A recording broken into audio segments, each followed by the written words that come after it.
Well, this week on That's Based, we are introducing a brand new segment called As the World Burns, dedicated specifically to foreign policy. I don't feel we talk about that enough on here. This segment will include my takes on it. Sometimes we'll have an occasional guest pop by, but it's going to be a good time. As good of a time as we can when talking about, the potential for nuclear war and, genocide, things like that. Well, it'll be a good time. Before we get into that, though, big shout out to our sponsors, Tactilian, TACTILIAN.com with the promo code BASED, BASED, like the title of the show, which will save you 10% off your order at the checkout. Tactilian.com, TACTILIAN.com, promo code BASED, BASED, like the title of the show will save you 10% off your order at the checkout. Gifts for the patriot in your life, attire for your own body, collar tags for your dog, decorations for your home and office, and along with their signature vehicle decals. Tactilian.com has it all. If you use the promo code BASED, BASED, like the title of the show, you're going to save 15% off your order at the checkout. And a portion of the proceeds also going to help build homes for wounded veterans. Tactilian.com, TACTILIAN.com, promo code BASED, BASED, like the title of the show, going to save you 15% off your order at the checkout. Okay, let's cover this Gaza thing a little bit more, because I feel like we just glossed over that in the lead topic, and I want to cover it a little bit more extensively. Donald Trump wants to build, like I said, basically the Las Vegas of the Middle East in Gaza. And if you look at where Gaza is, everything else, like humanitarian issues aside, solid real estate. And that's what you get when you elect a builder like Donald Trump. The man approaches everything. Like, I'm a comedian at heart. I approach everything from a perspective of, how do I make a joke out of this? How do I make fun of this? How do I make this funny? Sometimes it bites me in the ass. Sometimes I get in a lot of trouble for it. Donald Trump, his background is in real estate. He's going to look at everything he does as, how do I make a real estate deal out of this? Now, I don't agree with turning Gaza into the Las Vegas of the Middle East. Okay, I have a problem with displacing however many million people live there. I know, shoot me. I'm not a big fan of the Palestinians. I'm not a big fan of Hamas. I do see an issue, though, with just displacing millions of people, because the reality of the situation is, if the shoe were on the other foot and Donald Trump was suggesting we do this with Israel and turn Israel into the Vegas of the Middle East, heads would roll everywhere. The fucking world would explode. It would be a huge problem. So I have an issue with this. I don't think he's I think, listen, here's why I think he believes this, though. I think the reason he wants to do this is because he's seen the same old tired tactics since the Carter administration when it comes to dealing with this Israel and Gaza crisis over there. And he's seen them fail again. Now he's saying, you know what? Fuck it. Let's take the real estate and let's build a big old vacation destination out of it. Because do I think he actually wants to do that? No, I think he's using this just like when he says he wants to make Canada the 51st state. He says abrasive, crazy things like that because it catches people's attention and brings them to the negotiation table. It's also completely unorthodox. And like I said, he's watched these same tactics in dealing with these countries fail again and again and again and again, president after president after president after president. And he's like, fuck it, let's just try something new. So he throws that idea out there. Of course, they're not going to remove all the Palestinian people and build the Middle East Vegas, or Branson. It'd probably be closer to Branson, let's be honest. Build the Middle East Atlantic City. Can we call it Atlantic City? He's not going to build the Atlantic City of the Middle East in Gaza. I don't know what actually believes that's going to happen. I'm pretty sure that's a violation of like 6 different international treaties, but at least someone's actually thinking differently than just trying to sit these two down and going, okay, you two play nice now. You stop bombing civilian targets and hospitals, Israel, and you, Palestine, you stop beheading babies and raping women. Okay, now I'm going to leave the room, and I'm going to trust that you're not going to do the same things you've done for the last 80 years to each other, okay? All right, now the backs away like a parent. You be good now. And then the second they close the door, it's just chaos, toys getting thrown around the room and everything. So it is refreshing that someone's actually got the idea that, hey, maybe we can do something else with this. let's think about this from an outsider perspective. Again, we're not building some oasis, some vacation destination in Gaza. I can't imagine a lot of places, given the historical precedent for violence in that region. I can't imagine a lot of people would be on board to finance something like that. I mean, they've got enough issues with the cartels on the resorts in Mexico. Imagine terror groups like that. The security risk would be too high. The insurance would be too high. There's way too much liability there. I can't see anyone taking on that type of risk. But it might bring them to the table. It catches people's attention. And yeah, well, we're not going to build this giant oasis there. Maybe, just maybe, they'll sit down and actually talk about a real peace strategy. So far, if you haven't noticed, that region's been pretty quiet for the last couple weeks because he's actually holding them to the ceasefire. That was one of my predictions that maybe hasn't come true. The various steps of the ceasefire are being carried out. You're seeing hostages get released and minimal fighting. By Gaza standards, that part of the world has been relatively quiet. So I'll give him credit on that one. He's done a good job over there. So we'll just have to wait and see. But I've got moral problems with it. I've got financial problems with it. There's also the issue of this, at the end of the day, is not our fucking problem.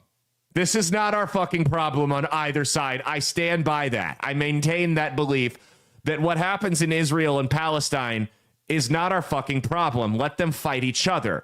You know, we've got, if you go to parts of rural, I'm reading J.D. Vance's book right now, Hillbilly Elegy. Great book, by the way. Really opens your eyes to what's going on in your own country. If you go to parts of rural Kentucky, rural Ohio, Appalachia, and you look at the way these cities have just been run down and destroyed for various reasons, we've got our own problems to fix here. I really don't give a rat's ass what happens with Gaza, if you want me to be completely honest, as long as we're not funding it. Yes, that includes defunding Israel as well. I know we make a lot of friends when we say that on this show. I'm America first. America first. We need to solve our own problems before we go around trying to fix the world when it doesn't directly benefit us. So I think we pull out of that and we let them do their thing and they can figure it out. You also have the issue that if you remove all these Palestinian people from Gaza, where are they going to go? You can't just tell people, you got to get out of here and say, well, some of you can come back. And then they come back and the real estate prices are absurdly high and nobody can afford to live there. That's not going to happen. Israel doesn't want them. Egypt doesn't want them. Jordan doesn't want them. Syria doesn't want them. And then part of that is their own doing. There's a historical precedent there. You don't just turn every single person from a country away unless there's a historical precedent. And the historical precedent being that everywhere the Palestinian people have gone, they have destabilized throughout history. They have destabilized the country they've gone to. So I don't blame anybody in the Middle East for not wanting to take them in. That doesn't mean we just get to kick them out and say, well, good luck, go wander the desert and figure it the fuck out. I don't think that's the right thing to do either. So yeah, let them figure their thing out over there. It's not neither side, honestly, is our business. Neither of them. Okay. The next one, and as the world burns, Volodymyr Zelensky, the president of Ukraine, went on the Piers Morgan show this week. You can check it out. It was a great interview. Well, great interview. Interesting interview, I should say. And he demanded, as part of the peace agreement, since it looks like they're not going to get NATO membership, which would clearly be a red line for Vladimir Putin, thank God, he demanded nuclear weapons. Zelensky wants nukes. What a great idea. Here's my thing. I'm sympathetic to the plight of the Ukrainians, right? That is just like I'm sympathetic to the Israelis. Doesn't mean I think we should be funding either of those. I'm sympathetic to it. I understand why Zelensky wants nukes. I get it. I get it. It's the same argument that I want a gun because the criminals are going to have a gun, so I should be able to have a gun too. The problem is, this would be the equivalent of if I had a history, if I was saying, hey, you know, there's a lot of criminals out there with guns, I should be able to have my own gun. But as it turns out, I also had a history of, at one point I did have guns, and I was shooting my guns into my neighbor's house over and over and over again, which is what Zelensky's done. We can't trust these people for a lot of reasons. Totally reasonable that he'd ask for it. I get it. Your aggressive neighbors have nukes. I would want them too. strong deterrent, the same way having a gun is. But at the end of the day, these guys have already fired countless missiles at soft targets in Russia. They've committed war crimes against Russian civilians. We've broken that down time and time again. We cannot trust them with nukes. The time has come and passed. The reality is, I pray to God Donald Trump does not give them a nuke, because here's the reality. We're going to cover Elon Musk and what him and Doge are doing, weeding out a lot of the corruption in the deep state later on in the show. I still don't trust the intelligence agencies, the people that really have compromised Zelensky over there, and that are, by the way, they said of the $200 billion that got sent over there, they've only found 77. Only 77. He doesn't know where the other 123 went. Fun fact there. Fun times. We're very efficient in how we spend our money here in this country. And if you think that's bad, what do you hear about what the money going to Palestine and Gaza's done later on in the show? But my problem here is this guy's clearly compromised by the intelligence agencies. The intelligence agencies clearly hate Trump and anyone who's anti-establishment, so they would have an incentive to sit in this guy's ear and encourage him to launch one of these nukes. It wouldn't just be him that we can't trust. There are people within our own government, the enemy from within, if you will, that are in this guy's ear who are going to encourage him the second he gets a hold of a nuke to do something reckless with it. And I don't trust them even less, and I trust them even less than I trust Vladimir Zelensky. That's what the problem is here. Totally agree. Yeah, I'd want a nuke too if Russia was my neighbor. But that ship has sailed. Do you guys know why Ukraine can't have nukes? The United States is the one that disarmed Ukraine. We're the ones who disarmed Ukraine from nuclear weapons. We told them, you got to get rid of your nukes. Here's the problem. This just demonstrates how messy it gets and how dangerous it is when we have our fingers all over the world. When we put our fingers in international affairs all over the world, this is the shit that happens. We fuck ourselves. Decades of bad policy, and now the next guy has to come in and clean it up. Had we never told Ukraine that they had to get rid of their nukes, that would have been enough of a deterrent that Putin probably never would have moved on them in the first place. But since that, I believe it was either Bush or Obama, I can't remember. But since that happened, now they don't have nukes. And granting them nukes in a new, unstable, 20, 30 years ago, it would have made sense to let them keep their nukes. Nowadays, in a new, unstable, and hectic situation over there with leadership that we cannot trust, who's clearly been compromised by bad elements of the military-industrial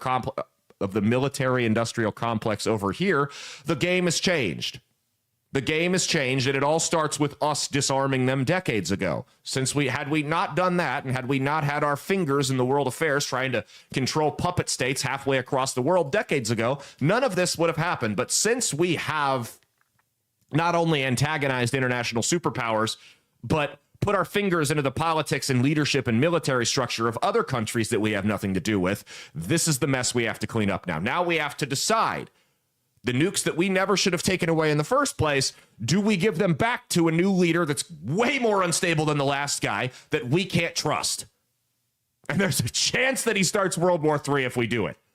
Or do we sit here and tell him, well, we're not going to give you the nukes, but you're also on your own. We're pulling all of our money out. This is a bad, bad situation, and there's no good answer for it. So this will be interesting to see how Trump negotiates out of this one. What's likely going to end up happening, because I'm tired of people using the Hitler comparison with Putin. Putin hasn't indicated at all that he wants to conquer all of Ukraine. There's specific regions that he wants, whereas Hitler was trying to conquer all of Europe. Ukraine's going to have to end up ceding some land. That's the only way this ends without the world blowing up, or at least Europe blowing up. Ukraine's going to have to cede some land. They are. And that's another thing. Because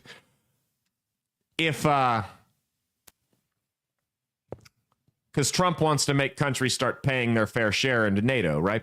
If there was really this concern from these countries that Vladimir Putin, after he took Ukraine, was just going to roll through the rest of Europe, these countries wouldn't have any problem paying into it. In fact, they'd be offering up more because they'd be building their militaries. Even how do we get a bigger military than the one we have?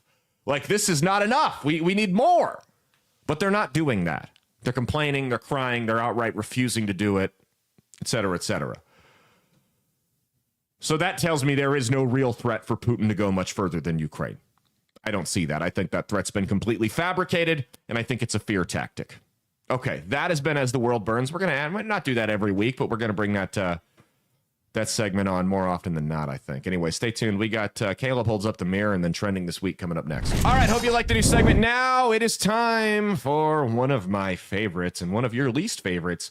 Caleb holds up the mirror, where we criticize our own side for a little bit. We take a break from dunking on the left and point out the retards on our own team. Josh Hawley, the Republican senator, MAGA Republican senator, by the way, from Missouri, has announced he is co-sponsoring a bill with Bernie Sanders to cap credit card interest at 10%. Now, you're probably like, wait a second, this sounds familiar. That's because I covered it when Donald Trump said he wanted to do it. So they want to cap credit card interest at 10%. I have made it clear how I feel about this. I'm a free market guy. I think this is an incredibly bad idea that will have long-lasting implications on our economy, and they won't be good for folks like you and I. Now, there's a couple different things we have to consider here. Let's break down what's going. First, let's break down what would happen to people who currently hold a credit card. If you currently hold a credit card, because let's talk about what is a credit card, right? A credit card is a line of credit that is unsecured that your bank grants you. They're saying, we trust you to pay this off and not take out a bunch of money. And they give you, a high interest rate, like anywhere between 20 to 30% for that credit card because it's unsecured. Now, they can come after you for the money, but they'd have to sell you to collections or sue you and have to pay the legal fees. And it would be a whole hassle, and they probably wouldn't get a whole lot back out of it when they consider the overhead. So they're giving you, it's a bond of trust between the consumer and the institution, where the bank gives you a credit card without a car or a house or anything to back the loan up, that they can, no physical asset that they can come and seize from you, and says, okay, we trust that you're going to pay this back, but if you take this loan out, it's going to be at a higher interest rate. That's how it works. Now, credit cards make up for about 10 to 25% of total revenue for banks in the United States every year. That's on average. If we all of a sudden say, okay, no more credit card interest beyond 10%. Well, the bank has to, number one, account for that when it assumes the risk of different clients when they give these loans out. And number two, make that money up somewhere else. The banks are not just going to go, well, I guess I lose 10 to 25% of my interest. I'm SOL, or excuse me, of my income. I'm SOL. I don't know what to do. I guess we'll just have to be 25% less profitable this year. There's nothing I can do. That's not how businesses work, specifically not banks.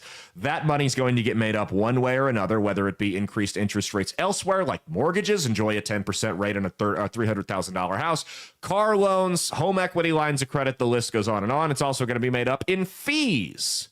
So those of you that bitch about overdraft fees and different junk fees at ATMs and through your bank, those are going to get raised as well. Another way that they could come up with that money, because whenever you swipe your card, right, the bank gets a portion of that money from the store that the purchase was made at. That's why you'll see places that only take cash. So one of the things they're going to do is they'll increase the fees for businesses. So now when you go to Walmart or Target or whatever, there'll be another 2 or 3% on that fee to make up for the lost income from the interest cuts. So now prices are going to go up. So people that are bitching about grocery prices, hope you're ready to deal with that. It's just not a good thing to do, right? It's not a good thing to do. They're also going to be more selective with whom they lend these credit cards out to in the first place. Those of you that already have credit cards, if you don't have a 750 score or higher, there's a good chance you get most, if not all, of your cards dropped. And then it becomes even harder to build credit with a credit card. That's how I started building credit. I got a $300 credit card when I was 19 years old, and I would just get it, and I'd make payments on it and pay it off. It wasn't ideal. I had to pay a little bit more in interest, but I built credit. Now I'm able to buy a house before my 30th birthday, which is unheard of in this economy, right? So the days of building credit with low risk credit cards that you can't run up very high, over, because they're not going to give these credit cards out to 19-year-old kids anymore. That's done. Now, some of these 19-year-old kids are retarded with it, and I agree that is predatory lending when they go post up at these colleges and try to get them credit cards, but that's a story for another time.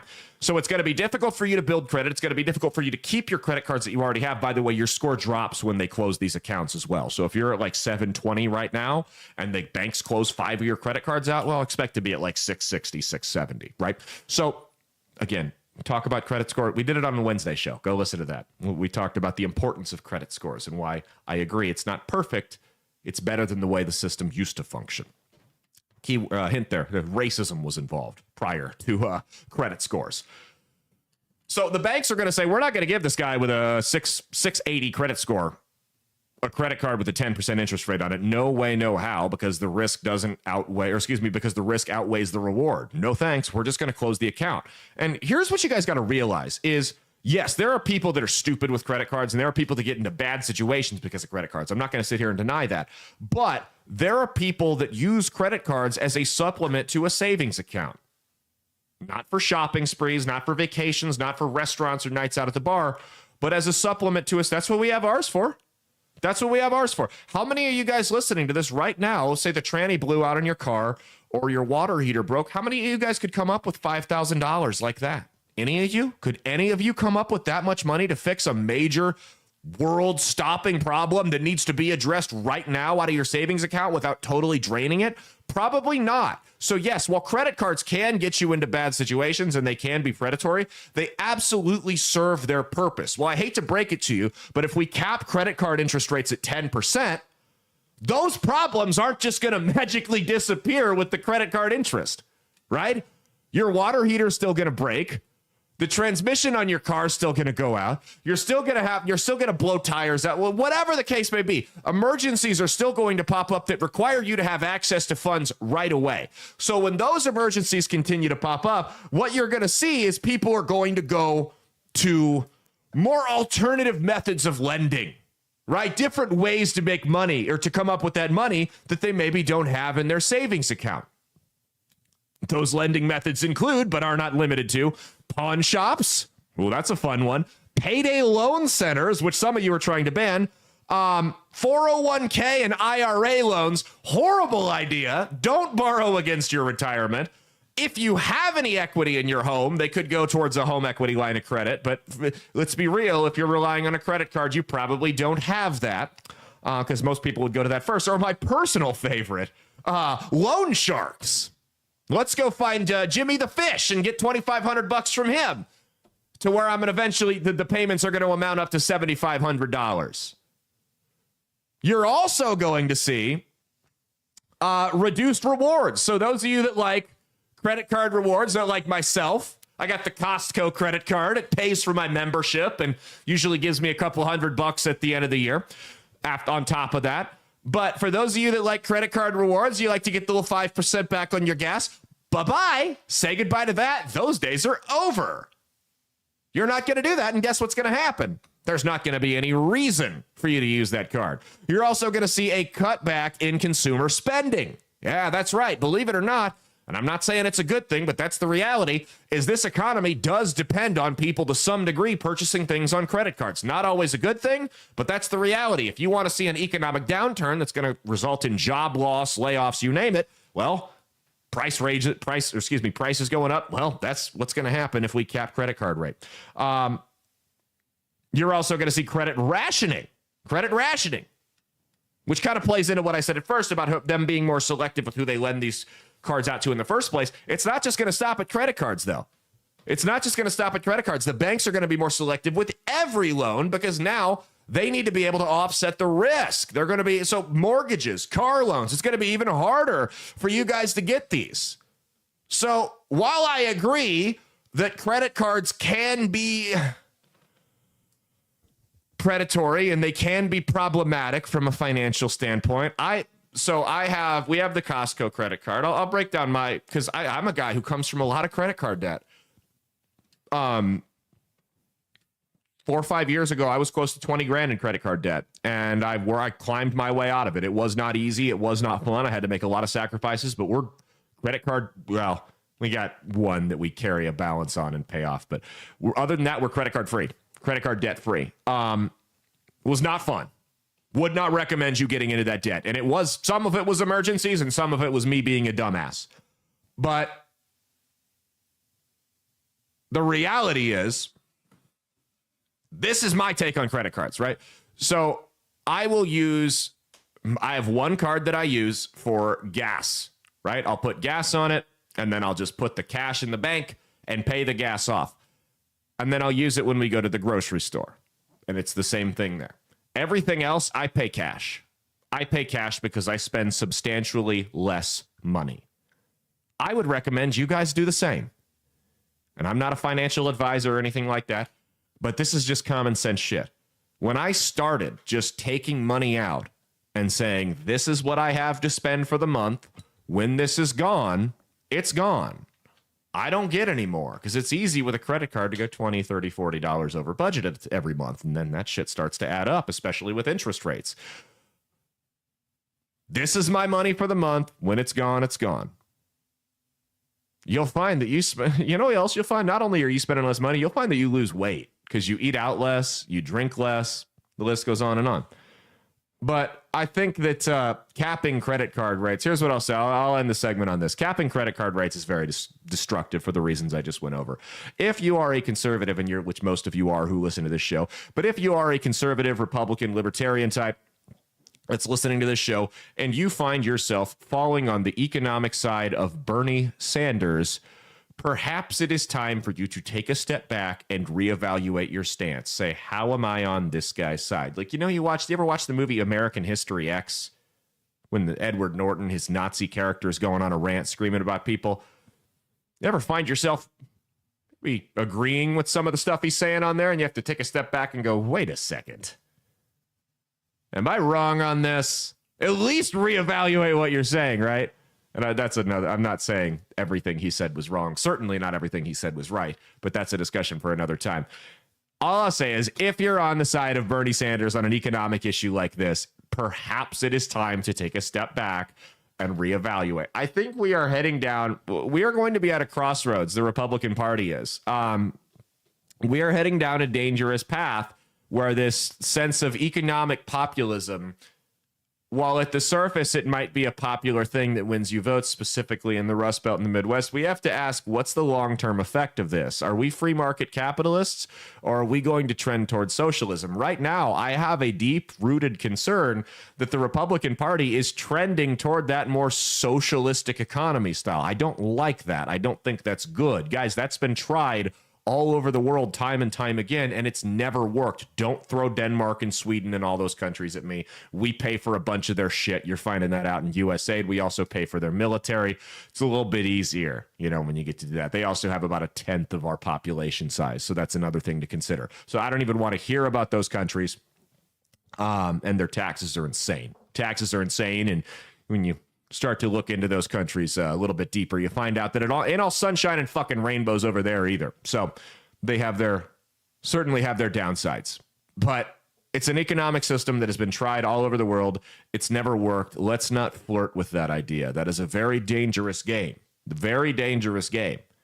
Because, like I said, this ain't going to be the Trump ball washing hour every show here. We're going to criticize things that he's done, things that he said, et cetera, et cetera.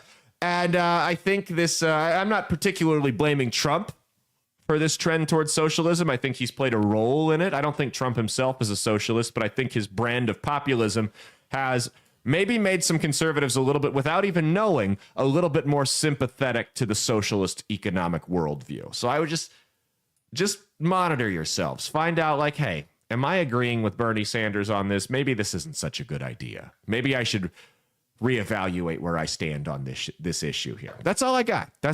Stay tuned for Trending this week. We got a whole bunch more stuff coming up.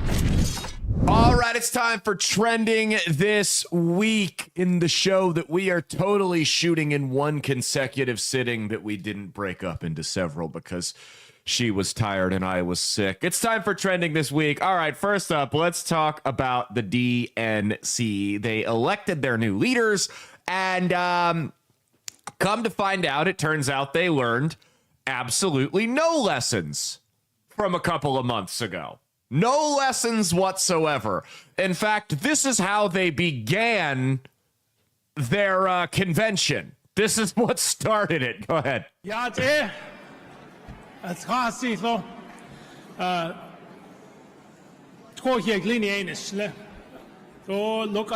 the Sims. Ko betsish kliji bekeya na kostun will yegi ba ahe danidz. Welcome. The Democratic National Committee wishes to acknowledge that we gather together to state our values on lands that have been stewarded through many centuries by the ancestors and the descendants of tribal nations who have been here since time immemorial. We honor the communities native to this continent and recognize that our country was built on indigenous lands and hope. Here's what I love about this from all these do-gooder white liberals, and that guy wasn't white, but the white guilt retards that we see all the time that are making the stolen land argument. You guys know talk is cheap, right? Talk is real cheap. You can say that as much as you want, the stolen land thing, but I don't see you giving that land back. Did you know you could do that if you really feel, any of you guys that own property, if you feel guilty about what your ancestors did to the Native American, it may not even be your ancestors. Your ancestors may have been in Ireland when this was going on. But if you feel guilty about what your ancestors may or may not have done to the Native Americans, did you know that right now, today, you don't even have to wait. I'm sure someone would take you up on this offer. You can hop in your little car, drive to the nearest reservation with the deed to your property, and sell it to anybody there for $1. And that's how you can give back the land that was stolen. Mia, would you volunteer to be the first recipient of one of these $1 home purchases to help give the land back to the natives, the stolen land? Yes. Yeah. I volunteer. Mia, in fact, Mia feels so oppressed by some of you guys that she's actually willing to buy 100 houses from you. 100 $1 houses from all of you guys because you guys fucked up that badly by living on stolen land.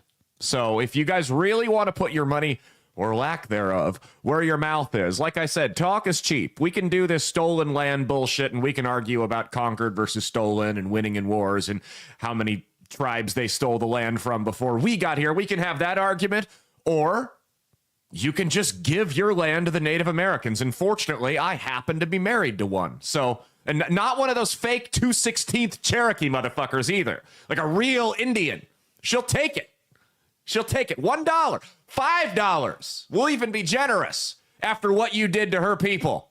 $5. We will take the land off of your hands. If you're a business owner, if you own rental properties, even better. You can give a lot of land back to the Indians. Perfect. How about this? $1 for like house, if you have a house property. Yeah. $5 for commercial property. $5. What about apartments? Like multi-unit? That would be, I consider that commercial. Well, that'd be residential. You mean like a business investment then? Yeah. Okay. All right. We're getting a little out there. Remember, they do owe you after the land was stolen. So you don't rip yourself off there. They owe it to you. See, I'm just saying, you guys owe her the land. Just give it back. Give it back. That's all you have to do. Okay. So they don't fucking learn, do they? They don't fucking learn, and it gets worse and worse. That was honestly probably the most mild of everything you're about to see here. Take a look at this clown show. These are the idiotic rules that they have to abide by. Go ahead. Rules specify that when we have a gender non-binary candidate or officer, the non-binary individual is counted as neither male nor female, and the remaining 6 offices must be gender balanced. With the results of the previous 4 elections, our elected officers are currently 2 male and 2 female. In order to be gender balanced, we must elect 1 male, 1 female, and 1 person of any gender. So again, this is what we have to do for this vice chair race. That's enough. We have to elect 1 male, 1... So that took them several hours. They had to bring their entire convention to a screeching halt to be able to meet the requirement of non-binary officers on the committee. They talk about shooting yourself in the foot. I mean, they just continue to kneecap themselves. That's the idiotic bylaws that they wrote up for themselves. And these were the people that wanted to run the whole country. Hey, here's a hell of a novel concept. How about you throw gender and race and sexuality and in this case, mental illness out the window, and you just elect the 6 most qualified people? Do you think that would be too much to ask, Mia? No. Do you think that maybe if the Democrats just focused on, I don't know, nominating and hiring qualified people as compared to, or instead of filling racial and gender quotas, that maybe, just maybe, they might not have lost to the host of The Apprentice? As a Democrat, I would want my nominee to be a Zerze. A Zerze. Yeah, Zer. They all sound like you're having a stroke. All these gender pronouns sound like somebody who's having a stroke trying to get it out. This is the non-binary candidate in question. My name is Troy Blackwell. I know that I'm a new face to many of you, but I'm a proud Afro-Latino from the South Bronx, New York. I got into this work because at the age of 18, unfortunately, I was the victim of a hate crime. Today, I stand before you as one of the first non-binary candidates to run in the DNC's 177-year history. That's because it's only been a thing for 3. I'm proud to be the only Afro-Latino in this race. I'm asking you to take a chance on someone like me, a proud non-binary Afro-Latino from the South Bronx. The final tally of votes, Troy Black.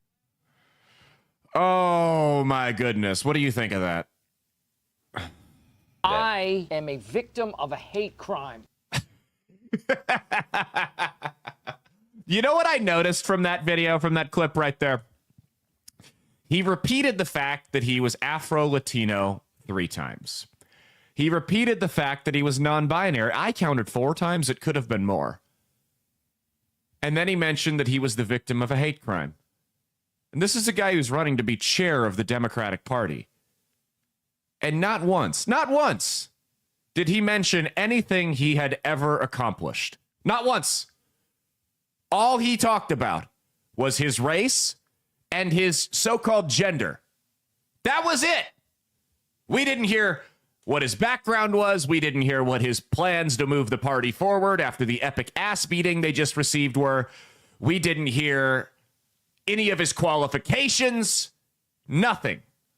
We heard his gender and we heard his race over and over and over again. Because in the minds of the left, that's all you need to hear, because that's solely what 2/3 of the people in the audience base their vote on, is what makes them feel good rather than what moves, in this case, their party, but on the grand scheme of things, the country forward. And that's why they're going to continue to lose. I hope to God we see 4 more years of this shit, of this crap, and that's what it is crap. Here's a compilation of the other candidates. These are very qualified individuals. Go ahead.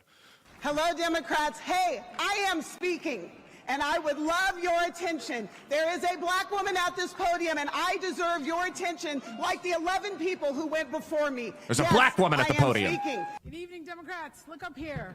3 strong black women standing before you. 3 black women who, rather than just grabbing a chair, ran for chair. Probably broke a chair. Gracias por todo. My name is Artie Blanco, Freddie Blanco's daughter. Vote for me for vice chair. Look at this room, y'all. Truly take it in. This is the Democratic. You took a lot of hot dogs in before, huh? We are strongest when we stand together. We are in a time in this country when our democracy and our rights are under attack. We're at a time where black and brown people, women, and other minorities are being blamed for everything that's wrong with this country. So let's fight together for a strong Civil War Whoopi Goldberg. Democratic Party. Good afternoon, DNC. Let me say something. Over the last several days, we've seen what happens when we have the wrong. Okay, that's enough. We saw all of them. I love how they're all talking about how they're standing before you. How many of these people can stand for more than 3 minutes without having to sit down because their knees are hurting too bad? I mean, seriously. I have not checked the application. I haven't applied for it, for the gig. But Mia, is it a qualification to run for chair of the DNC to be a morbidly obese black woman? Yes. Is that well, there was one Hispanic. Was she the token? She was the token Hispanic. The token Hispanic. And the Afro-Latino. And the Afro-Latino. Well, this is how they begun the debate for chair. And again, you'll see exactly what I mean when I say that they didn't fucking learn anything from November. Go ahead. In this round, so I'm going to, I have a show of hands. How many of you believe that racism and misogyny played a role in Vice President Harris's defeat?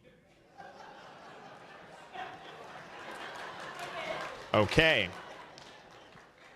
So that's good. You all passed. Yeah, because he was going to chastise all of them, or anyone who didn't raise their hand, he was going to chastise. They don't get it. They don't get it. They don't understand. It had nothing to do with the race and gender of your candidate. Do you want to know how I know? Because every race and both genders moved toward Donald Trump. It had nothing to do with misogyny or racism, I promise you. It had everything to do with the fact that you run bullshit identity politics like this rather than actually trying to solve people's problems. And that you also ran not only the dumbest, but the most unlikable candidate in the history of this country for a major party. That played way more of a role than racism and sexism. Now, were there some idiots that didn't vote for Kamala Harris because she was black or a woman? Yeah. But those people weren't going to... Those people are such a small, minute group of people that it had no effect in moving the needle. No, by all means, though, don't reflect. Don't take into account what you did wrong. Continue to double and then triple down on this bullshit and just keep running your party into the ground. I'm here for it. I have no problem with that. I'm thrilled if that's the strategy you guys want to keep rolling with here. Go into the midterms and then eventually the 2028 election. Could you imagine how fucked we would be if these people won? If these people won, because the entire country rejecting them with a fell swoop was not enough. That wasn't enough to tell them that what they did was wrong. Could you imagine if they actually won? Even if they just won the popular vote but lost the Electoral College. But imagine if they won the general election and then won the Senate, or they kept the House or something like that. Could you imagine how they would, the level of bullshit we would be seeing from them? This is them post-loss in the middle of what should be a reflecting period and a come-to-Jesus moment for their party. Imagine if they got what they deemed to be a mandate to keep moving forward, how insane it would be. I mean, you would see people that were trans-disabled being nominated to leadership positions in the party. I mean, you'd have furries running for Senate in 2026, getting major party nominations for the Democrats in key swing states. Could you imagine the fuckery that we would see? Now, here was someone's opening statement. This is a very... I feel like, Mia, remember, we've shown clips from the Libertarian and the Green Party and the Communist Party from their conventions, right? And we've made fun of it about what a clown show it was and everything. This feels like we're showing one of those guys. That's what this feels like, that we're showing some minor part. Requiring a license to make toast in your own damn toaster. It does. It feels like we're showing the Libertarian convention and we're making fun of that, or the Green Party, because they're a bunch of whack jobs and weirdos, right? But it's not. This is a major party. This is a party that has almost half of Congress, almost half of the Senate, and nearly won the White House. That's them. So this is how one of their chair candidates opened her, or this was her opening statement in the debate. I'm not fucking making this up. Look at this. And we'll begin with the opening statements. Each candidate will have 30 seconds, and we'll start with Dr. Quintessa Hathaway. Good evening, everyone. It is my desire to be the next DNC chair, and I just want to give you all a little bit of something that's been on my heart here over the last couple of days. You fight on, you fight on, you fight on, you fight on.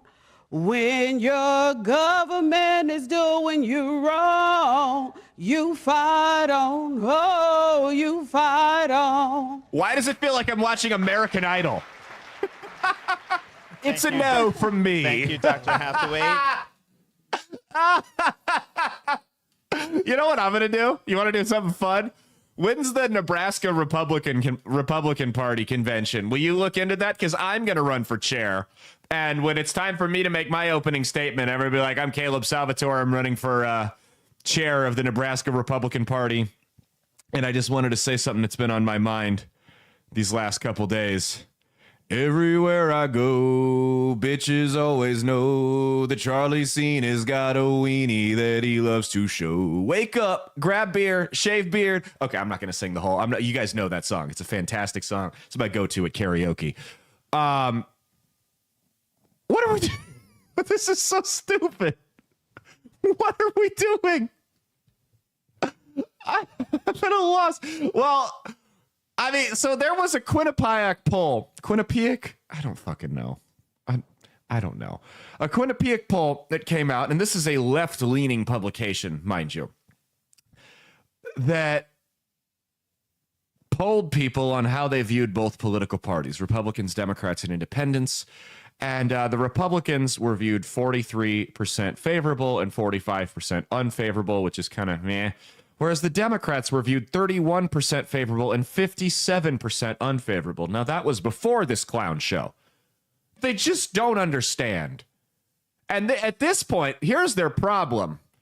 At this point, they've let the lunatic fringe of their party completely take it over. They accuse the Republicans of letting that happen, but that's not the case. They let the lunatic fringe of the Democrat Party hijack it. And now these people are so deeply embroiled in it that they can't just kick them out. It's not a matter of, okay, that was a bad idea. We tried the woke shit for a couple of years. That didn't work. The people rejected it. Let's try a new approach. No, the problem is you have deeply entrenched these lunatics into your party, into the fabric of your party, into key leadership roles, right? Into campaign management and activist roles. You can't just kick them out. And the problem is there's enough of those people in your party that have sway, and more important than sway, really loud voices, that even if you try to run those people out with torches and pitchforks, as you should, those folks would make so much noise that it would cause a civil war that would take you decades to recover from. You're already seeing a civil war, and their civil war is complicated. Because civil wars in political parties usually boil down to ideological lines. That's not the case. You've got really hard left people like Cenk Uygur and moderate people like John Fetterman that are both saying, hey, maybe we should calm the woke shit down. And then you've got a big, stupid, ugly ogre. I couldn't find it. Oh, alphabetical order. Remember, it's important. We're going to get the ABCs up above the computer. But then you've also got people that are so-called moderates like Kamala Harris and left-wing lunatics like Ilhan Omar and AOC that want to continue to double down on the woke nonsense. So it's not split along partisan or ideological lines. It's much more complicated, and it's going to take them a long time to get themselves out of it. It's going to have to be navigated closely. Now, they'll win some elections along the way. It's not total destruction, but if they want to be at a point where they're in a position to win the presidential election in 2028 and, take the Senate and House back, they've got a lot of soul searching to do. And I think if this is this early, but if this is any indication, they're not going to do it. They're just going to continue down this path to destruction. It's like watching someone drink themselves to death. They're not going to stop. Now, they elected a vice chair, and it was none other than David Hogg, the kid who lied about surviving the Parkland school shooting. It turned out he wasn't even there, and then he made an entire career out of it in politics and media. He pedaled on his bike after he heard that his school got shot up, found the first camera he could get in front of, and then never looked back. Here's his statement. Go ahead, check this out. Are you ready to go on the offense? Are you ready to go on the offense? We have to win back our young people. I am the only candidate in this race for any of these positions that is under 30. we had a 20-point shift Theater to kid. the right of our young people. We must show our young people we give a damn about them, that we support them, and we invest in them. I have raised over $11 million in the past year to support the future of our party, because I don't just tweet, I don't just talk the talk, I also walk the walk and I knock the knock in doors across the country, but I'm counting on you in this moment right now. I need your support. Please vote for me. Thank you so much. I hope he knocks on our door. I hope he knocks on our door. Again, they just don't get it. They just don't get it.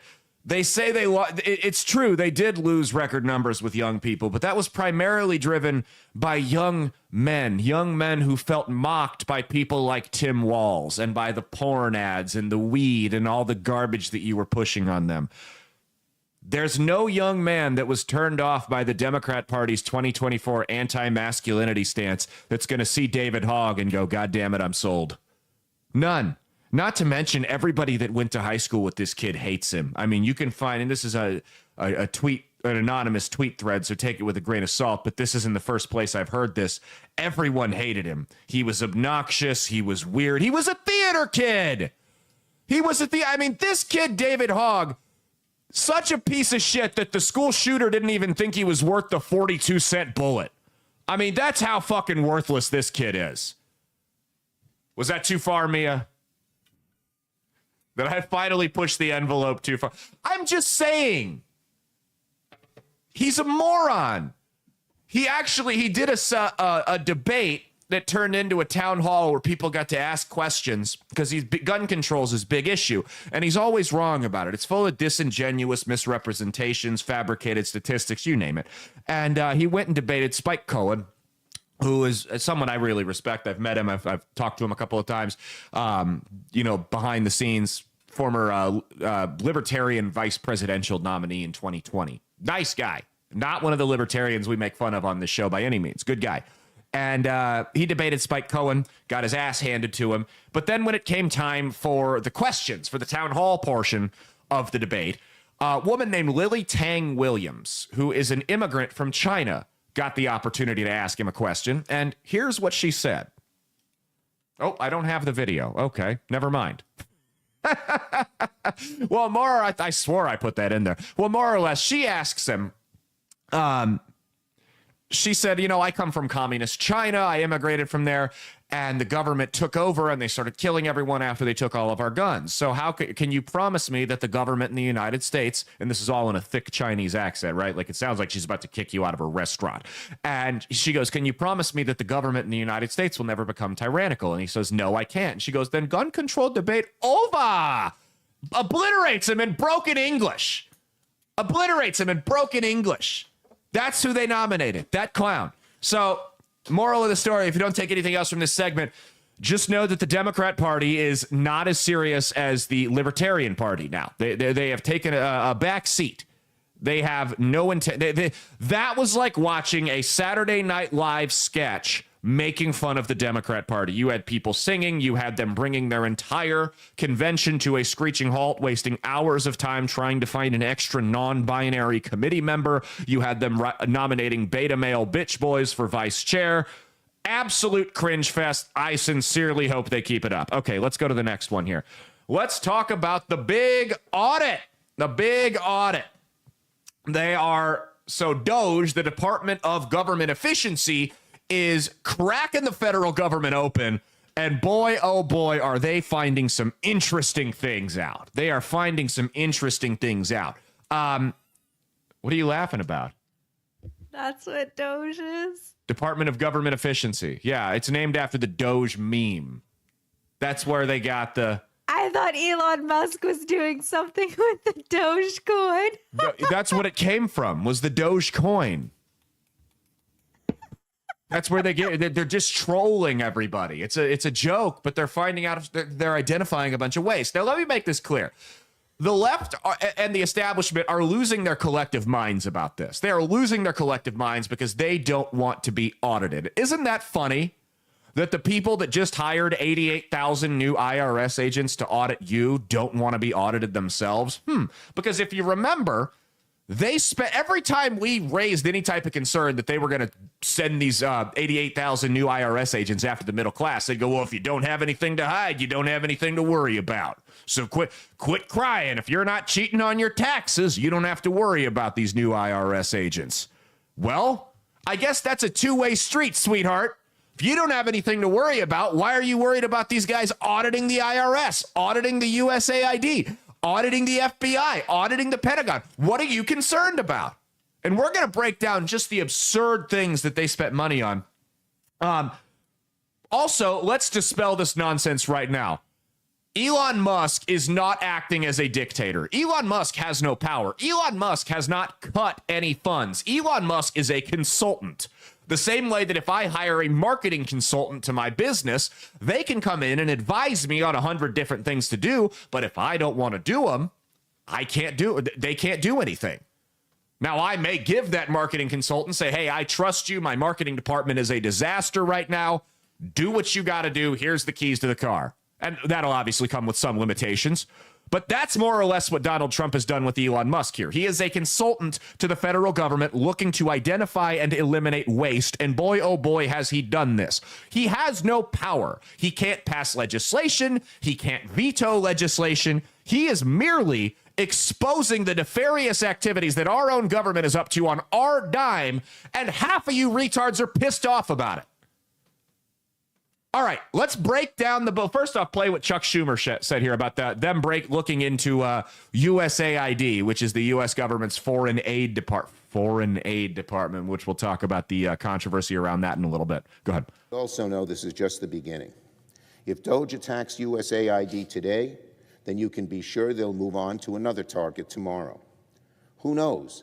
Maybe it'll be the Postal Service or the IRS or even the Social Security Administration. They could be next. Or maybe our national security agencies. You're starting to get it, buddy. That's exactly what's going to happen next. We appreciate the forward thinking. Because here's the thing. Schumer's one of them leading the charge, raising hell about being audited and how horrible it is, right?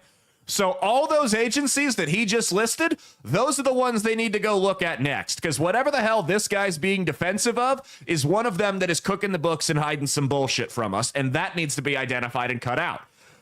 Now, obviously, I'm not saying that all of those agencies should be totally abolished. No, we need most of them to perform various tasks, but that doesn't mean that they're immune from an audit. There's no private company, specifically not one that's supposed to oversee as much red tape as government, that's immune from audits. Why on earth would these agencies be? So yeah, you got it, buddy. The intelligence agencies and the IRS are the ones we need to audit next, and they've already started doing that. Mia, did you know that the IRS spends $230,000 a month on Starbucks cinnamon roast K-Cups for the office Keurigs?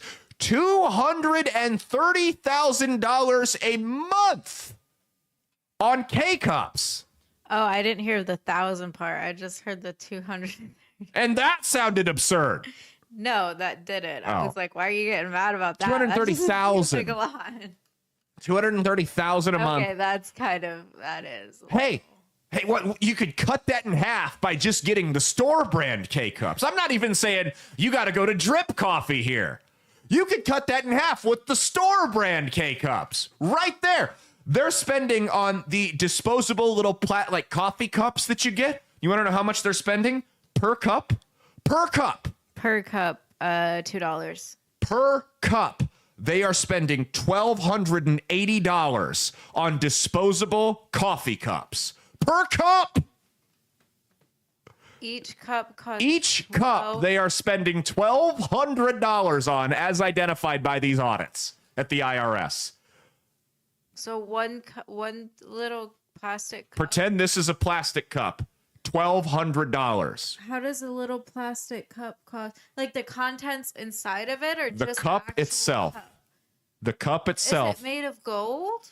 No, this is called money laundering, kids. They cook the books on things. They lie about how much they're spending on legitimate purchases, and then they can this way they can turn around. And we're going to show a whole bunch of this with USAID in a second here. Then they can turn around and spend it on God knows what. Some of that includes buying off politicians, money being funneled under the table, and regime change in foreign countries. A lot. What you're going to find out is all of these organizations that they're auditing are funneling money to the CIA.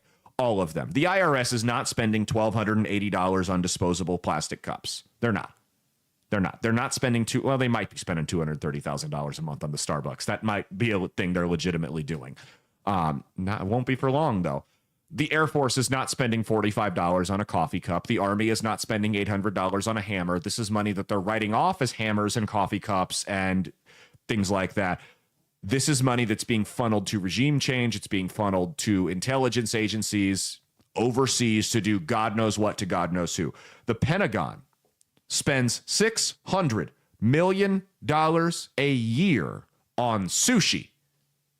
$600 million a year on sushi from the Pentagon. Again, not going to sushi, guys. It's not going to sushi. Now, here's USAID, which, by the way, is 0.7% of our budget. So if this is the shit they're doing with 0.7% of our budget, then, oh my God, what are they doing with the rest of it? Why have we not audited all these organizations a long time ago? So here's what they spent.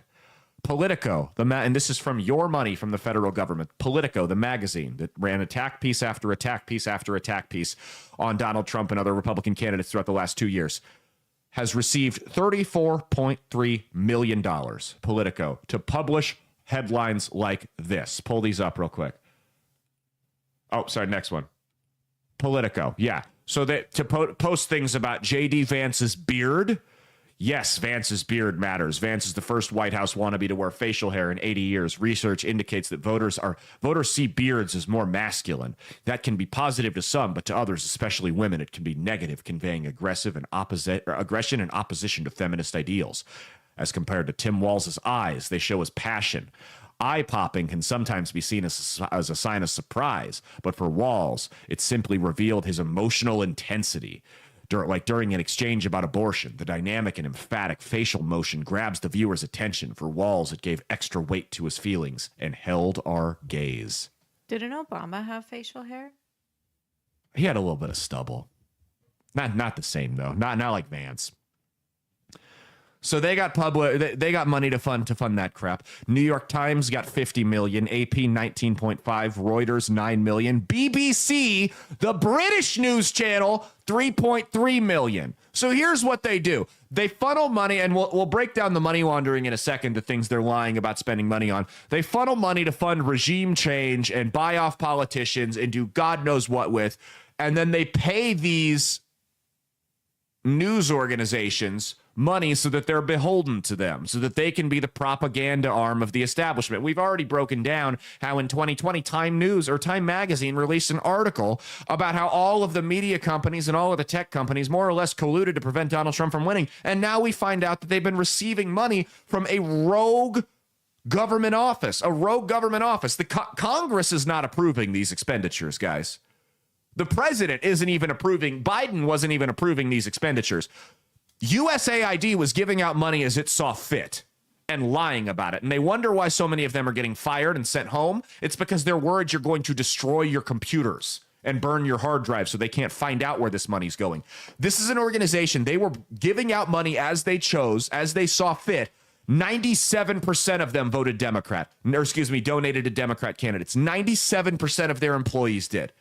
So they fund the media wing of it, they fund the money laundering wing of it, and then they fund their little pet projects like we're about to talk about, like $5 million to Sean Penn's media company, or $2 million to strengthen trans-affirming care in Guatemala, $40 million to fund DEI scholarships in Burma, $500,000 to expand atheism in Nepal. I don't even know what the fuck that means. $1 million to a D.C. resident who supports developmental democracy and innovation inclusive development hub programs protecting LGBTQ individuals. $400K to LGBTQ charities in Honduras. $70,000 to fund DEI musicals in Ireland, $420 million to Palestine, which none of they can prove went anywhere. Most of it was hijacked by Hamas and used to fund the war effort. None of it actually went as humanitarian aid to the people in Palestine. Again, I don't even know what this means. $520 million to consultant-driven investments in Africa. So $520 million to hire people to consult. Consult is another word for money laundering. There are some consulting companies that have specific tasks, and yes, they do them. But if you just if you see politicians or big corporations just paying consulting agencies, that's usually money being funneled somewhere that it's not supposed to be. A little fun fact there, free game. $300 million to DEI contractors. $2 billion to Somalia over the last 2 years, $40 million to build schools in Jordan, $11 million to tell Vietnam to stop burning trash, $27 million for reintegration gift bags for deported Central Americans, $1.5 million for DEI in Serbia, $47,000 for a transgender opera in Colombia, $32,000 for a transgender comic book in Peru, $6 million to fund tourism in Egypt, millions of dollars to the EcoHealth Alliance, which is the Wuhan lab leak where COVID came from, $1.2 billion in awards to undisclosed recipients that they don't even know where the hell it went. They don't know who these people are. They're not going to tell you who they are. They're a secret. Fuck you. You don't get to know. They don't even have any record of it. $1.2 billion. Throw your arms up. This is the shit they're willing to admit. Where did the $1.2 billion that they're not willing to admit go? That's what I want to know. This is my favorite, though. $20 million. $20 million to fund a Sesame Street production in Iraq.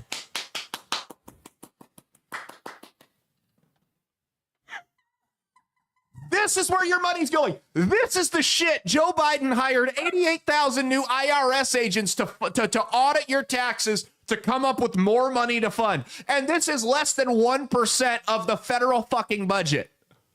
Imagine the waste elsewhere. Imagine the waste elsewhere. This is a rogue organization that makes its own decisions. You've got unelected bureaucrats who absurdly donate money to one specific party, doing whatever the hell they want. And it's money laundering because you can believe one of two things. One of two things, both of them should upset you. If they don't upset you, you're an idiot. You can either believe that we are spending $47,000 on a transgender opera in Colombia, or you can believe that maybe we sent $2,000 to a transgender-themed opera in Colombia, and then $45,000 to fund regime change over in Africa. And that's really what this is. Both of those are bad, by the way. Both of those are incredible wastes of money that we should not be partaking in. And that's, I mean, if you look at this, these countries in Africa, these countries in the Middle East, these countries in South America, in Asia, these are very religious countries. So even if this money is going to these countries, if this is truly going to fund LGBTQ causes in Afghanistan or whatever the case may be, that on its own is a form of regime change because you're actively pumping information and propaganda into people that will turn them against the government. That on its own is regime change. The CIA doesn't just go in like the movies and shoot the leader and leave. No, they usually start these things as grassroots movements. Anytime you see a movement pop up that's anti-whatever government that's in power somewhere else in the world, more often than not, either the United States, the EU, or Russia has played some type of role in the regime change. They all three do it. We've been doing it to other. That's why I laugh when people talk about interference in our elections, like we haven't been doing that for decades now. So that's all this is.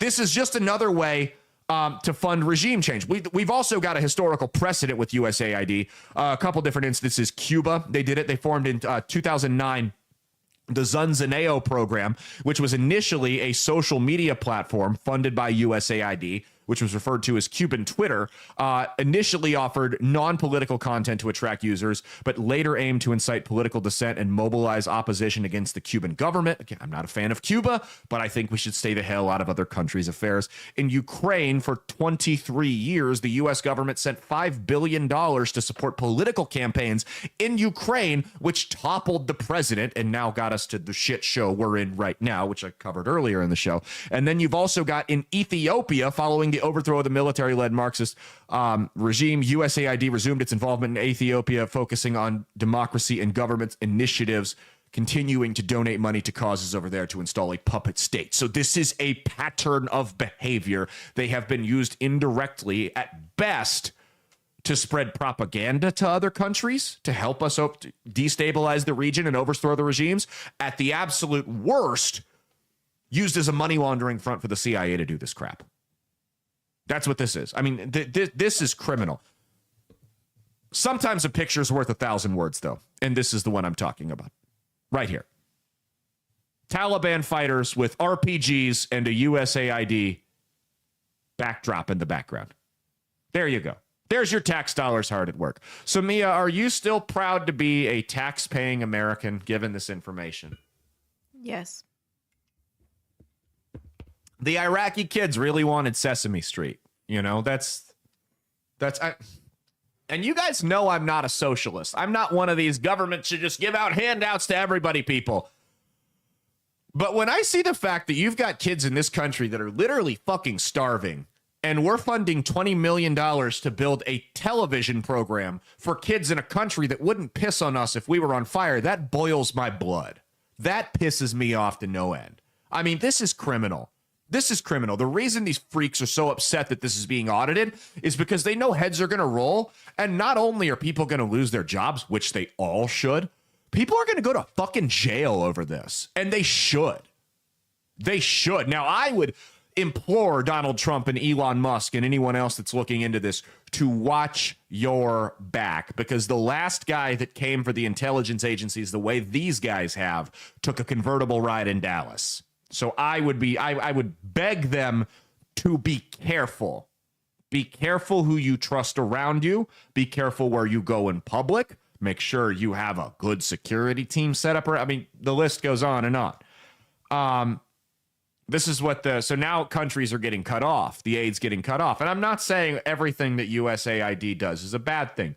I don't have a problem when they want to send vaccinations over to Africa. I don't have an issue with that. Absolutely.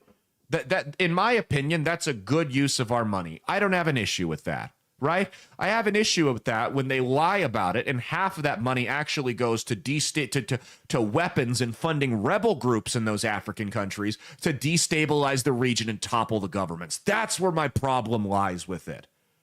Speaking of Africa, now that the gravy train has stopped, here's what the former president of Kenya had to say about all the world leaders pissing and moaning that the U.S. isn't going to give them money anymore.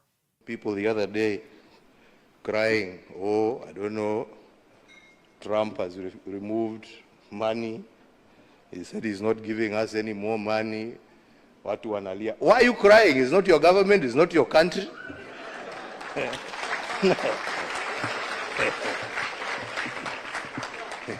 He has no reason to give you anything. I mean, you don't pay taxes in America. He is appealing to his people. Shauri yenu bwana. This is a wake-up call for you to say, okay, what are we going to do to help ourselves? Instead of crying, tujiulize, what are we going to do? Haya, ametoa hiyo pesa, sasa tutafanya namna gani jameni? What are we going to do? Yeah? That's enough. To support ourselves. I wish people in America, more people in America had that mentality about their personal lives. Big Daddy government ain't going to come to the rescue for you. What are you going to do? I'm not saying you got to found a multi-million-dollar company, but what are you going to do? That's the spirit of free market capitalism right there. Is that, I mean, if you look back at when the government gets involved and they guarantee families that they're going to pay all their bills, what you get is you create a generational poverty cycle. And people never get off the welfare. They just continue to stay. I mean, you know about this. You've seen this firsthand. That's what happens. People get used to the welfare. They know it's not great, but it's comfortable. This is how, and this is their lives. And it's not the worst thing in the world, but it ain't good. And they just wallow like that. And then their kids wallow and their grandkids wallow. And maybe one or two of them will break the cycle, but it never stops because you've created people that are addicted to government welfare. And we've got this same thing going on in the international community. There's a lot of countries, and it ain't just in Africa. It ain't just in South America. In fact, I am specifically talking about Europe and Canada and Mexico, where these countries have relied on the U.S. to fund various aspects of how their country works for so long that they forget how to actually function on their own. And if this is any indicator, the gravy train's going to stop soon for all of you guys. All of you. We're done funding your military, Sweden. We're done. Norway, you're going to have to figure out how to pay for universal health care on your own because we're done paying for it. Your way. Your way. Is that how they pronounce it? Oh. No, like your way. Like oh, you better pay for it your way. Your way. Yep, that's right. And here's the thing. We may still pay for some of this stuff, but it's going to come with strings attached. The days of the United States being everybody's bank account and being the doormat of the international community are over. Because here's the reality, guys. These countries, at best, don't give a shit about us, and at worst, fucking hate us. They're just happy to take our money. They're the bratty teenagers, the bratty teenage stepkids that just know daddy's bank account's always open. And as long as the checks clear the bank, they don't care. They may hate your guts, but the second the money stops, they're going to go on and do their own thing. Because they don't actually like us. They're not actually our friends, these countries aren't. They are using us. We're like the guy that gets really rich from a poor neighborhood and all his homies trying to hang around him, getting him to pay their rent. Did you know when Lamar Odom was in the hospital, right? This I remember I was like 18, 19 years old when this was going on. Lamar Odom, he dated, which one did he date? Which one of the American Royals? Chloe. The white trash Royals, Chloe. When he overdosed on, Lamar Odom was an NBA player. When he overdosed on crack cocaine, he was in the hospital. Khloe Kardashian was the only person at his bedside. The one who didn't need his money. Who was divorced to him. The only one at his bedside in the hospital. Lamar Odom was paying 25 people's rents. 25 different people's rents. And over 50 people's cell phone, utility, internet bills, etc. This guy was funding the lifestyle of over 75 people, either friends or family members, and not one of them could even be bothered to show up to the hospital when he nearly died of a drug overdose. The people who are leeching off of you and mooching off of us in the international community, all these countries, they don't give two shits about us. If the United States completely imploded, if a meteor hit us tomorrow and wiped the whole country off the map, not a single one of these countries would host a national day of mourning or a parade. You know, not a parade's a bad way to say it, but like any type of mourning ceremony, I guess I should say. Not a single one of these countries would put these together. The only thing they would be worried about is where does our next check come from? Who's going to protect us when the wolves are at the door? That's it. That is all they care about us for, and it's about fucking time we stop acting as the doormat for the international community. We can't even pay our own bills here. We can't. We are the guy who is up to his eyeballs in credit card debt, but when his scumbag cousin comes around asking for $300, he somehow finds the money to give to him. That's what the United States is in the international community right now. We can't afford to pay our own bills. It's time to stop paying the bills for the rest of the fucking world. I also found out that the FBI had nearly 40%, 38% of its full-time agents focused 100% on investigating January 6th. So while registered sex offenders who weren't in this country legally were running around raping people and setting women on fire, the FBI was really focused on the big issues. Makes you feel safe, doesn't it? Okay, let's go to the next one here. So Josh Shapiro, who many consider to be, this is a juicy one. Mia, are you ready for some true crime shit? I know this is your favorite stuff. Some true crime and drama here. Josh Shapiro, the governor of Pennsylvania, many consider to be a legitimate contender for president in 2028 for the Democrats. Moderate guy. Remember the one they said, we're good because you're Jewish. Relatively moderate, wins in a swing state, way outperforms Biden and Harris. I mean, he's a superstar. Young, decent-looking guy, well-spoken. He could be a superstar for them, right? He checks all the boxes. Well, as it turns out, Mr. Shapiro, before... An international superstar? International superstar. Yes. As it turns out, prior to becoming governor of Pennsylvania, Mr. Shapiro was attorney general for Pennsylvania, which isn't... That's not the revelation. Wouldn't that be something if we ran with that as the breaking news? But before he was governor, he also held this statewide publicly known position. Breaking news, scandalous, his career's over. Well, when Mr. Shapiro was attorney general of Pennsylvania, a young woman named Ellen Greenberg was found deceased. Now, Ellen's fiance came from a wealthy family, right? A wealthy family who had donated money to a lot of Democrat politicians in the state of Pennsylvania, both from themselves personally and various political action committees. Well, Ellen Greenberg was found dead by the police. And as it turns out, the police initially felt that it was a homicide and they investigated it as such. Well, Josh Shapiro, the attorney general at the time, decided to step in and say, no, this was not a homicide. This was a suicide. She clearly killed herself here. Case closed. No need to investigate. Do you know how Ellen Greenberg died, Mia? Do you know how she killed herself? Take a guess. Shot herself. Didn't shoot herself. Didn't hang herself. Didn't overdose on drugs. Didn't jump off a bridge or in front of traffic on a freeway. Ellen Greenberg, according to presidential hopeful Josh Shapiro, stabbed herself in the back of the head 20 times. That's one way to do. That's how she committed suicide.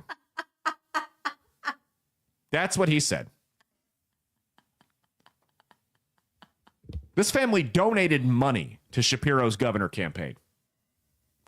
The judge, not the judge, there was a judge, a family friend of the fiance's parents, went to the scene when police arrived and took items from the scene before police had the opportunity to investigate them. By the way, that wasn't their family friend. It was her fiance's uncle. Her fiance's uncle did that. And Josh Shapiro stepped in, said this wasn't a homicide. It was a suicide. This is the lead man for the Democrats in 2028. I was actually kind of scared of this guy. I was a little concerned. So her fiance's family donated to him. Shapiro's campaign. Correct. And she killed herself by stabbing herself in the back of the head 20 times. So there you go. I mean, what are we doing here? A suicide. It said her body was covered in bruises in different stages of healing, which are consistent with abuse, on top of the 20 stab wounds. She was abusing herself. Yeah, she was beating herself. But right before she stabbed herself in the back of the head 20 times. So those are the Democrat. That's their guy right there, Josh Shapiro. Something tells me, because this is just a rumbling right now. There hasn't been a big outrage eruption about it. All that's been focused on the USAID stuff, on the plane crashes over in Virginia and Pennsylvania, all the immigration stuff. But something tells me that as the news cycle begins to wind down a little bit, and it will, you're going to hear more about this. And you're going to see Josh Shapiro fade away into obscurity. You may not even see him run for re-election next year. There's a possibility of that. Because this is disgusting. This is disturbing. Now, I wasn't there. I don't know what actually happened, of course. But to me, this smells like a cover-up. They're running out of candidates. Because Shapiro seemed like DeSantis did a couple years ago for the Republicans. Like, duh, it's got to be him. Successful swing state governor, young guy, good looking. Well, as it turns out, it doesn't always work out that way. But the problem is the Democrats don't have a Donald Trump waiting in the wings. the best thing, I mean, we're getting to a point, and you guys can laugh all you want. If this shit continues, and you see more of what we showed earlier in those videos from the DNC, those virtue signaling lunatics, and all of the moderate candidates continue to self-destruct, there's only going to be one guy who can win in 2028 for the Democrats unless they have a serious 180 as a party. And that guy's name is John Fetterman. And you can laugh all you want. A big, stupid, ugly ogre. But that big, stupid, ugly ogre may be the only chance they have if their party continues on the trajectory it's on. Okay, let's go to the next one. So the plane crash in Virginia, I know there's a lot of speculation that it's a little sus. I saw Alex Jones said that the helicopter had been hijacked through remote control and crashed into the plane. I don't think that's the case. I think the only piece of information we need on this is that the pilot was a woman. And we can go on to the next segment. No, I'm kidding. So there's the controversy here, though, is with the air traffic control. So we know the air traffic control industry in this country is, well, I guess the department that handles it, is extremely understaffed right now, right? Which, stressful job, weird hours. I get it. I understand why, right? The problem is that under the Biden administration, 3,000 air traffic control applicants were rejected by the FAA, told to not even apply for the job for no reason other than the fact that they were white. There is an ongoing lawsuit about that. Now, Mia, I don't know about you, but as someone who is afraid of flying, I personally don't care what the color or what the person who is ensuring that my plane takes off and lands safely looks like, what their gender is, where they go to church on Sunday, if they go to church on Sunday, who they fuck, none of it. Do you care? I just want my plane to land safely. You fly more than I do. I just want my plane to land safely. How about you? I want them to be a straight white male. That's it. That's the only thing. Well, instead of these 3,000 air traffic control applicants, the Biden administration and Can I take that back? I really don't want to joke around with shit like that. About yeah, I don't care who's flying. No, plane as don't long care. as I Flying, air traffic control, none of it matters. Get me where I need to be. That's all I care. I hate flying. I was finally getting over my fear of flying. The problem was I was one of those kids that was overexposed to 9/11, so I never had a snowball's chance in hell from that. I was like 6 years old, so I never had a snowball's chance in hell from the get-go. So I don't like the feeling of being suspended in the air. Does not sit well with me, specifically when there's turbulence. I was finally getting over my fear of flying, and then all of this shit starts happening. You have the plane in Philadelphia crash. I don't know what's going on. I don't think we're under attack. I think you had the FAA fucked off and the Department of Transportation fucked off for 4 years, and you had a bunch of near misses, and now you're finally seeing a couple of them. You're seeing the fruits of their labor really start to grow. We'll put it that way. But so instead of white males, the Biden administration had a real strong DEI policy trying to hire more people that fit into various subgroups so that they could be more represented in the field of air traffic control. Mia, do you want to hear how many is that? The 8 categories of people that they prioritized hiring for air traffic controllers? No. You may not want to fly again when you hear this. So for the last 4 years, they turned down 3,000 white people for air traffic control applications because of their race.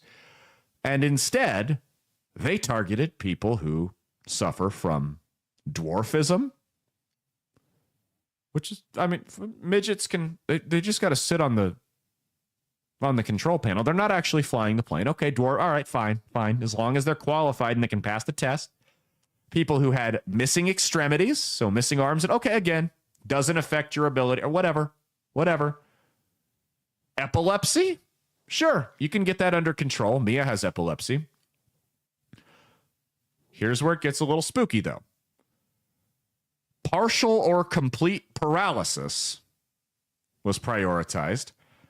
Deafness, blindness, you heard that right, blind air traffic controllers. And the worst part is, I'm ranking these in terms of how bad I think they are. Remember, I told you there's 8. We're down to number 3 right now. So that means that the Biden administration prioritized hiring 2 groups of people to control the fucking flights in the air that were worse than blindness. Mia, who do you think we've hired? What do you think the last 2 groups are that are making sure the skies are safe for us when we travel? Any idea what categories these people fall into? None? Well, they didn't hire Asians because they saw, how they drive. They figure if they're that bad at driving, imagine how bad they must be with planes. Pearl Harbor was an accident. They're such bad drivers. But no, so the last 2. Number 2, can I get a drum roll? Do we have the drum roll sound effect still? Let me get a drum roll for number 2. People who suffer from psychiatric disabilities. So are you a schizophrenic? Are you a narcissist? Are you a sociopath? Sometimes you'll just be driving your car down the street and feel like it might feel like a real good time to swerve up onto the sidewalk and just start mowing random people down. Does the sight of dead animals and children turn you on sexually? Well, air traffic control may be the career for you. That's right. If you get excited at the thought of death, or killing people, or causing destruction, we want you to ensure the safety of our skies. At number 1, can I please get another motherfucking drum roll?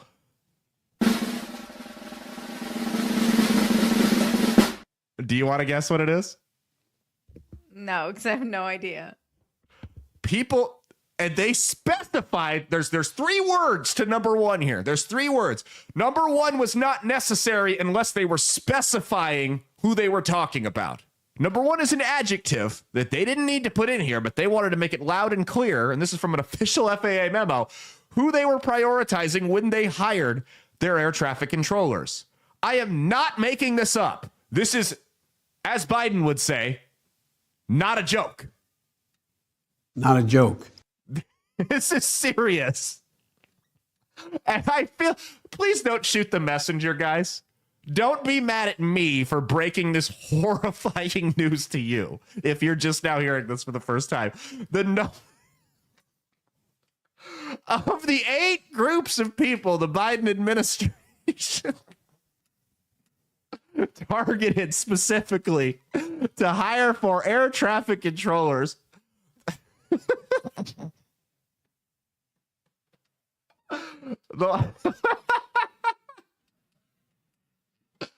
the last one was people who suffer from severe intellectual disabilities.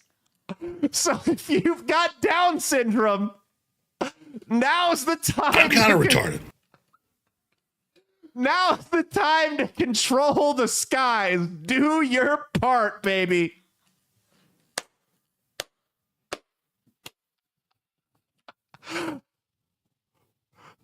If they had to put you into a separate room when you were in elementary school because you read at a kindergarten level in the 5th grade, air traffic control is the job for you.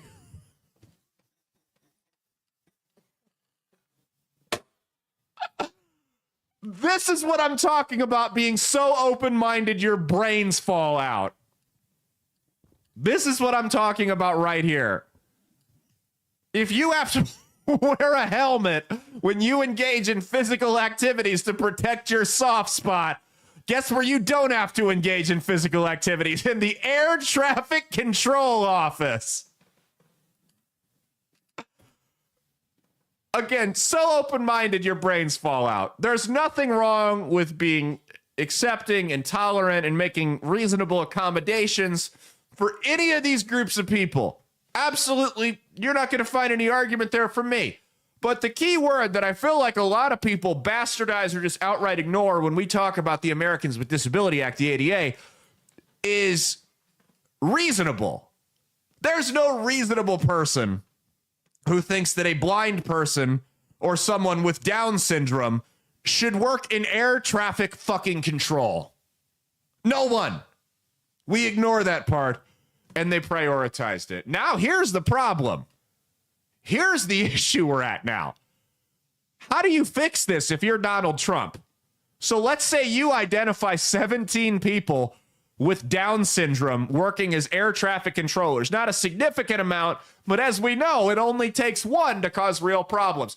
What do? You can't just say you're fired because you have Down syndrome, because now you get fucking sued. So how do you address this? You just can't say, hey, you're fired because you're blind. What do?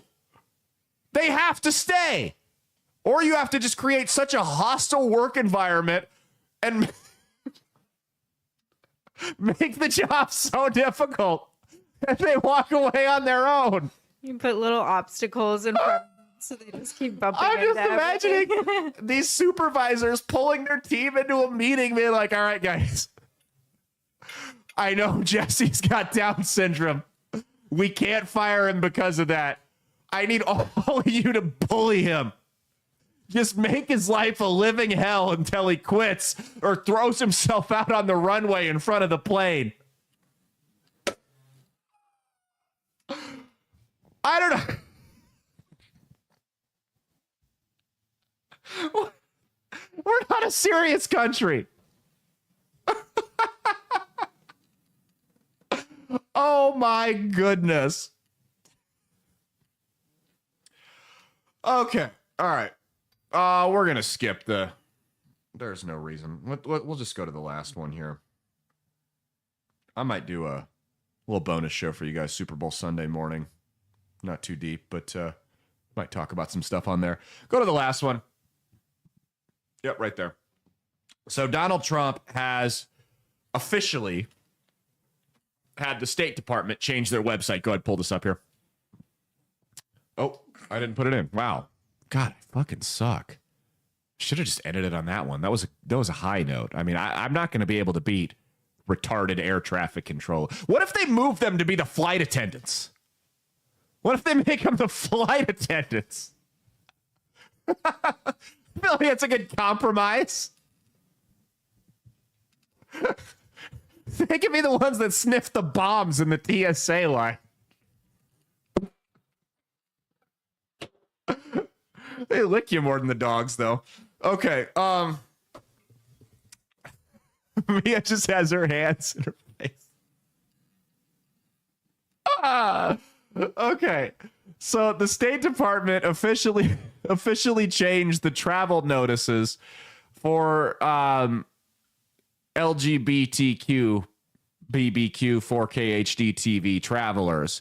Now, if you go to the State Department's website, the travel advisory to countries like Saudi Arabia, to countries like Qatar, is only in place for LGB travelers. And some of the more moderate and conservative gays could not be happier than they are right now that the T is being cut away from the LGB.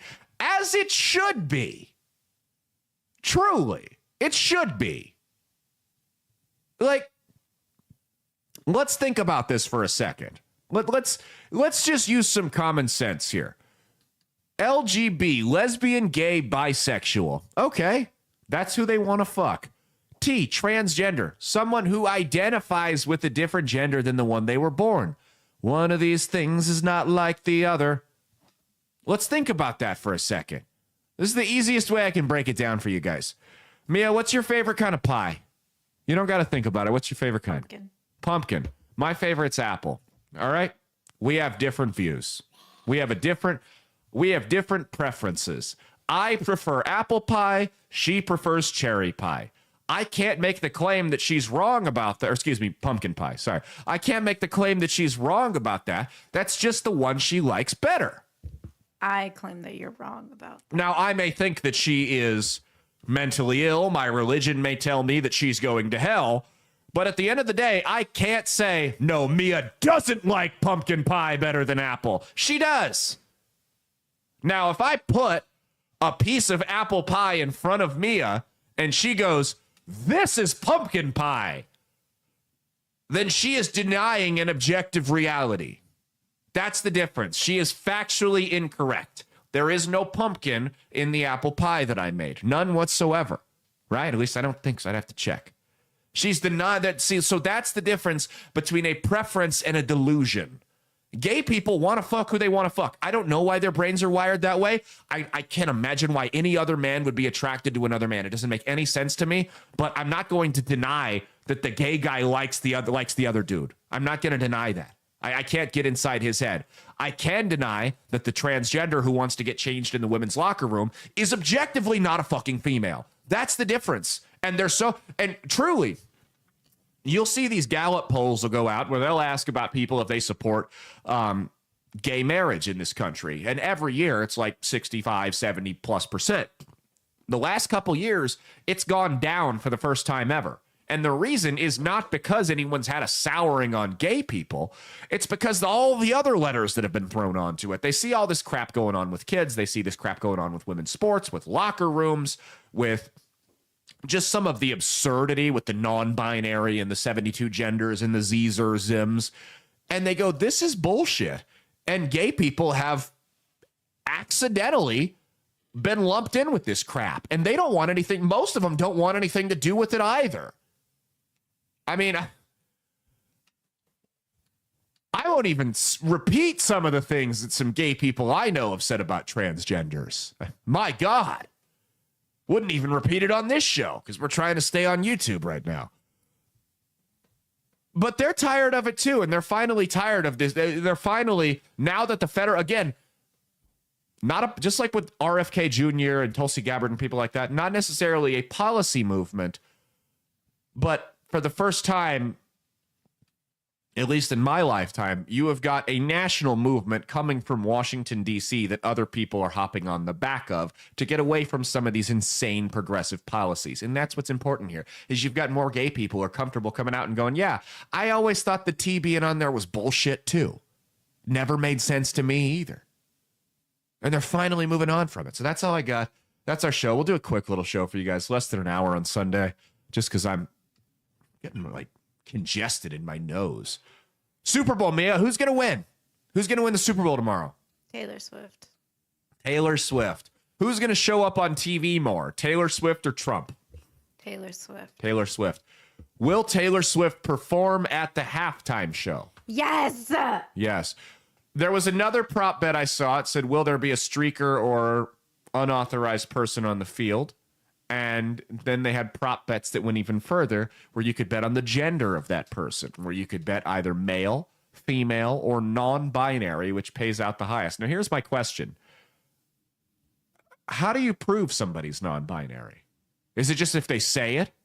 So what you're saying is, if I know somebody at this game, I could go throw $100,000 on non-binary right now, get paid $750,000, go, hey, I'll pay your bail and give you 25% of this money if you jump onto the field and then say you're non-binary when they arrest you. What's to stop me from doing that? I could have done that already for all you guys know. Anyway, that's been our show. We'll see you guys. Quick episode tomorrow, and then we're out of here. Go Eagles, cheat on your and I'm not even an Eagles fan. I'm just sick and I'm rooting, just like with the election, not necessarily a Trump fan, but I voted against the CIA. In this case, not necessarily an Eagles fan, but I'm rooting against the CIA. Cheat on your taxes, not your spouse. We'll see you tomorrow. Stay based.